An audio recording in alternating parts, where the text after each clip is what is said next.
MP Vallabhaneni Balashowry మానవత్వం చాటుకున్నారు.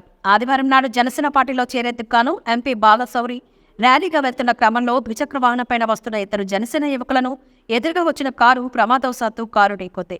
ఈ ప్రమాదంలో చున్నూరు త్రినాథ్ అనే యువకుడు తీవ్రంగా గాయపడగా, పవన్ అనే మరో యువకుడు స్వల్పంగా గాయపడ్డాడు. బాధితులు ప్రస్తుతం గుంటూరు పట్టణంలోని ప్రభుత్వ ఆసుపత్రిలో చికిత్స పొందుతున్నారు. ఈ విషయాన్ని తెలుసుకున్న ఎంపీ బాలశౌరి మంగళవారం ప్రభుత్వ ఆసుపత్రికి వెళ్లి ఇద్దరు బాధితులను పరామర్శించారు. ఘటనకు జరిగిన తీరు గురించి తెలుసుకున్నారు. అనంతరం బాధితుల తల్లిదండ్రులతో మాట్లాడి వారికి ధైర్యంగా ఉండాలని, అన్ని తాను చూసుకుంటానని ఎంపీ బాలశౌరి హామీ ఇచ్చారు. అదేవిధంగా జీసీహెచ్ సూపరింటెండెంట్ కిరణ్ కుమార్తో మాట్లాడి బాధితులకు ఇప్పటివరకు ఏ విధమైన చికిత్స చేశారు అన్న వివరాలను అడిగి తెలుసుకున్నారు. బాధితులకు వైద్యం అందించేందుకు ఆసుపత్రిలో అన్ని రకాల సదుపాయాలు ఉన్నాయా లేదా అని ఆరా తీశారు. దీనిపైన స్పందించిన సూపరింటెండెంట్ బాధితులకు మెరుగైన వైద్యం అందిస్తున్నామని, ఆసుపత్రిలో అన్ని వస్తువులు ఉన్నాయని తెలిపారు. వారికి ఎలాంటి ఇబ్బంది లేకుండా చూసుకోవాలని ఎంపీ బాలశౌరి సూచించారు. ఎప్పటికప్పుడు బాధితుల చికిత్సకు సంబంధించి తనకు వివరాలు తెలియజేయాలని కోరారు.